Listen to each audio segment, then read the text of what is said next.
இப்போ என்ன பார்க்க போகிறோம்னா ஜென்ரல் பேசிக் ஃப்ளூயிட்ஸ்னால் என்னென்னா oil, break fluid, coolant and உங்ககிட்ட இது இருந்துச்சுன்னா ரெசர்வாயர் இருந்துச்சுன்னா, அதாவது ஸ்டியரிங் பம்ப் ரெசர்வாயர், இதெல்லாம் தான் செக் பண்ண போகிறோம். ஃபஸ்ட்டு செக் பண்ண போகிறது என்னன்னு பார்த்தீங்கன்னா, இந்த மாதிரி டிப்ஸ்டிக் இருக்கும். டிப்ஸ்டிக் எடுத்துகிட்டு ஃபுல்லாக எடுத்துகிட்டு இங்கே பார்த்தீங்கன்னா ஆயில் வந்து ஃபுல் லெங்க்த்துக்கு இருக்குது. ஒரு வண்டியை வந்து ஸ்ட்ரைட்டாக நிறுத்திட்டு ஆயில் வந்து இப்படி செக் பண்ணிங்கன்னா இந்த மாதிரி ஆயில் இருக்கிறது பெஸ்ட்டு. ஆயில் இருக்கிறது இல்லாமல் இருக்கிறதுக்கும், அதாவது இங்கே டாப் மார்க்குக்கும் பாட்டம் மார்க்குக்கும் பார்த்தீங்கன்னா ஒரு வண்டிக்கு வேரி ஆகும். யூஸ்வலாக பார்த்தீங்கன்னா 500 ml 600 ml இல்லை 1 லிட்டர் கிட்ட தான் டிஃப்ரென்ஸ் வந்து இந்த டாப் டு பாட்டம். ஸோ வந்து ஆயில் கம்மியாக இருக்குன்னு வருத்தப்படாதீங்க. வேறு ஏதாவது ஆயில், சப்போஸ் நீங்கள் லாங் ட்ரிப்பில் இருக்கிறீங்க, ஆயில் எடுத்து செக் பண்ணும்போது கம்மியாக இருந்துச்சுன்னா ஆயில் ரீஃபில் பண்ணி கொண்டாந்துருங்க. ஏதோ ஒரு ஆயில் இருந்தாலும் பரவாயில்ல, அந்த நேரத்துக்கு பரவாயில்ல. ஓகேங்களா? அதே மாதிரி ஆயிலோட கன்சிஸ்டன்சி இப்போ இப்படி எடுத்து பார்க்கும்போது இந்த ஆயில் வந்து ஒரு பிசுபிசுப்பு தன்மை இருக்கும். அதாவது என்னென்னா ஒரு மாதிரி மைல்டு ஸ்டிக்கினஸ்ஸு, ஒரு லூப்ரிகேஷன் இருக்கும். இப்படி இந்த லூப்ரிகேஷன் ப்ராப்பர்ட்டி இருந்துச்சுன்னா ஓகே. இது இல்லாமல் தண்ணி மாதிரி இதாகிட்டு இருக்கு, இல்லை என்ன ஆகுதுன்னா ஒரு மாதிரி என்ன சொல்கிறது, அதாவது தண்ணி மாதிரி அதோட லூப்ரிகேஷன் ப்ராப்பர்ட்டியே இல்லை, நம்ம கை இப்படி வழுக்க மாட்டேங்குது அப்படின்னீங்கன்னா ஆயில் போயிடுச்சுன்னு அர்த்தம். யூஸ்வலாக டீசலில் பார்த்தீங்கன்னா இந்த மாதிரி கருப்பாக சீக்கிரமாகவே மாறிடும். இந்த மாதிரி கருப்பாக இருக்கிறது இது எதனாலனா, டீசலில் வந்து அந்த இது இருக்கிறது, நம்ம டீசலில் ஸ்மோக்குன்னு ஒன்று வர்றது இல்லைங்களா, அந்த ஸ்மோக் எல்லாமே அப்சர்வ் பண்ணுறது இந்த ஆயில் தான். இந்த ஆயிலில் அப்சர்வ் ஆகிறதுனால தான் இது கருப்பாகுது. பெட்ரோல் வண்டியில் அந்த மாதிரி கருப்பாகாது. பட் இன்ஸ்டெட் என்ன ஆகும்னா, பெட்ரோல் வந்து நிறைய கோல் ஸ்டார்ட் பண்ணிகிட்டு இருந்தீங்கன்னா டிப்ளீட் ஆகும், ஆயிலோட தன்மை வந்து மாறிடும். அந்த ஆயிலோட தன்மை எப்படி மாறுதுன்னா, கிலோமீட்டர் வச்சு மாறாது, எத்தனை தடவை வண்டியை கோல்டாக இருந்து ஸ்டார்ட் பண்ணுறோம் அதுக்கேற்ற மாதிரி மாறும்.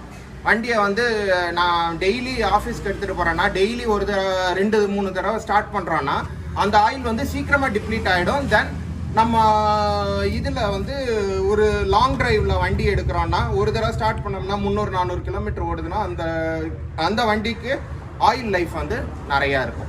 இப்போ அடுத்தது என்ன பார்க்க போகிறீங்கன்னா, ஃபஸ்ட்டு ஆயில் செக் பண்ணிட்டீங்க, பேட்டரியை செக் பண்ணிட்டீங்க.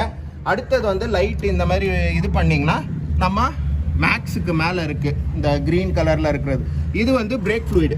இந்த மாதிரி மேலே சூப்பர் டாட் 4ன்னு போட்டிருந்துச்சுன்னா பிரேக் ஃப்ளூயிடு வந்து இப்படி லைட் பார்த்தீங்கன்னா மேக்ஸுக்கு மேலே இருக்குது. அப்படின்னா பிரேக் ஃப்ளூயிட் ஃபுல்லாக இருக்குன்னா இதோட இண்டிகேஷன் வந்து ஃபுல்லாக தான் இருக்கணும்.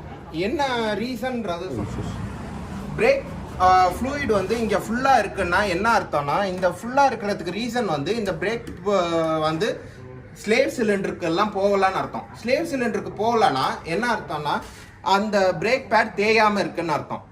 அப்படின்னா என்னன்னா, இந்த இடத்துல இந்த ஃப்ளூயிட் குறைய நம்ம பிரேக் பேட் தேஞ்சிக்கிட்டே வருதுன்னு அர்த்தம்.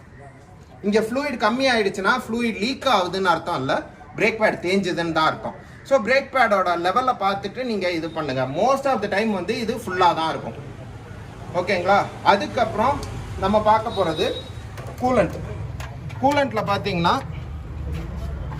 இப்போது இந்த இடத்துல இப்படி வைக்கிறேன். இதில் பார்த்தீங்கன்னா இங்கே இருக்குது மேக்ஸ் மார்க்கு, இங்கே இருக்குது இந்த இடத்துல.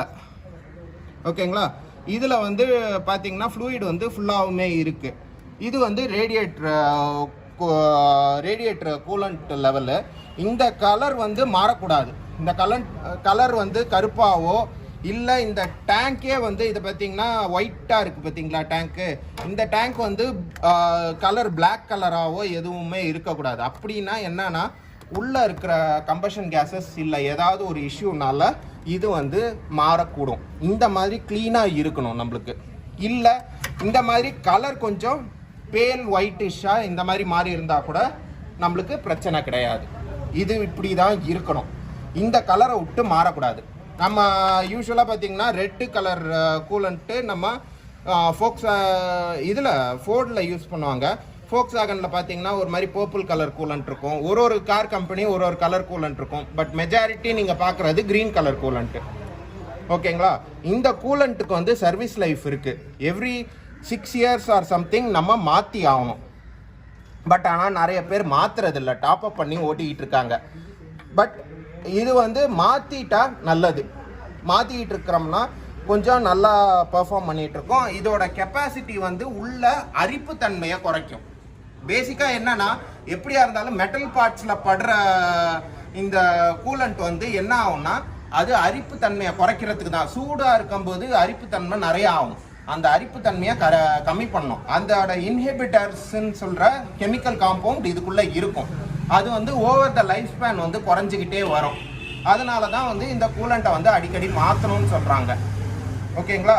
அதுக்கு அடுத்தது பார்க்க போகிறது என்னன்னா, இது நம்ம ஸ்டியரிங் ஃப்ளூயிடு. இதோட இது பார்த்தீங்கன்னா கொஞ்சம் டார்க் கலர் டேங்காக இருக்கிறதுனால நம்மளுக்கு தெரில. பட் இங்கே பார்த்தீங்கன்னா உங்களுக்கு இது தெரியும், லிக்விட் லெவல் தெரியும். இங்கே பார்த்தீங்கன்னா இங்கே ஒரு லைன் தெரியுது பார்த்தீங்களா கீழே. இந்த லைன் வந்து உள்ள இதை பாருங்க, லிக்விட் ஷேக் ஆகிறது தெரியுது. இந்த இது வந்து டாப் மார்க்கில் இருக்குது. இது வந்து steering pump fluid. Steering pump fluid இருக்கிறவங்களுக்கு தான் இந்த இது இருக்கும். இது இல்லாமல் வந்து எலக்ட்ரிக் பம்ப், எலக்ட்ரிக் ஸ்டியரிங் வந்து எலக்ட்ரிக்காகவே அசிஸ்ட் கொடுக்கும். அது வந்து இந்த மாதிரி இருக்காததை வந்து விட்டுருங்க. பேசிக்காக நம்ம பார்க்க போகிறது ஆயிலு, பிரேக் ஃப்ளூயிடு, இது கூலண்ட் ரெசர்வாயரு, அதை விட்டிங்கன்னா பேட்ரி. இது 3 இருந்துச்சுன்னா நம்ம வண்டி வந்து என்ன ஜேர்னியாக இருந்தாலும் மேக் பண்ணும். அது போக டிரைவ் லைனில் நிறைய ப்ராப்ளம்ஸ் இருக்குது. அதெல்லாம் நம்மளுக்கு வேணாம். நம்ம வந்து பேசிக்காக பானட்டை ஓப்பன் பண்ணி இதெல்லாம் தெளிவாக இருந்துச்சுனாலே நம்ம வண்டியை ஆரம்பிச்சிடலாம், ஒரு ட்ரிப்புக்கு ஆரம்பிச்சிடலாம். இப்போ பார்த்தீங்கன்னா ஃபைனலாக பார்க்கக்கூடியது நம்ம headlamps and tail lamps work ஆகுதான். ஜஸ்ட்டு ஒருத்தரை வச்சுக்கிட்டு நீங்கள் ஃப்ரண்ட் ஹெட்லாம்ப் ஆன் பண்ணி எந்த சைடு லைட் வருதுன்றதை செக் பண்ணிக்கோங்க. ஹெட்லாம்ப்ஸ்ன்றது ரொம்ப முக்கியமானது. டெயில் லேம்ப்ஸை நிறைய பேர் பார்க்குறத விட்டுறோம். டெயில் லேம்ப்ஸ் பைக்காக இருந்தாலும் சரி, காராக இருந்தாலும் சரி, தயவு செய்து அதாவது ஒரு வண்டியை வந்து பின்னாடி ஒரு செவுத்துக்கிட்ட நிற்கும் போது பிரேக் அழுத்தினீங்கன்னா லைட்டு ரிஃப்ளெக்ட் ஆகுதான்னு செக் பண்ணிக்கோங்க. ஏன்னாக்கா நம்ம ரோட்டில் நிறைய பேர் பார்க்குறோம், நிறைய பேர் வந்து ரியர் பிரேக் லேம்பை செக் பண்ண மாட்டாங்க. செக் பண்ணாமல் அந்த வண்டி இருக்கா இல்லையான்னு கூட தெரியாது. ஸோ அது வந்து ஒரு சேஃப்டி ஆஸ்பெக்ட், அது நீங்கள் பார்த்துக்கோங்க. இந்த மாதிரி வீடியோஸ் கண்டினியூவாக நாங்கள் போட்டுட்ருக்கோம். உங்களுக்கு இந்த வீடியோ பிடிச்சிருக்குன்னா கமெண்ட், லைக் அண்ட் சப்ஸ்கிரைப். நீங்கள் வந்து உங்களுக்கு ஏதாவது சஜஷன் இருக்குது அப்படின்னாலும் we are welcome to do a video. நீங்கள் தயவுசெய்து கமெண்ட்டில் சொல்லுங்கள், நாங்கள் பார்க்குறோம். தேங்க்யூ.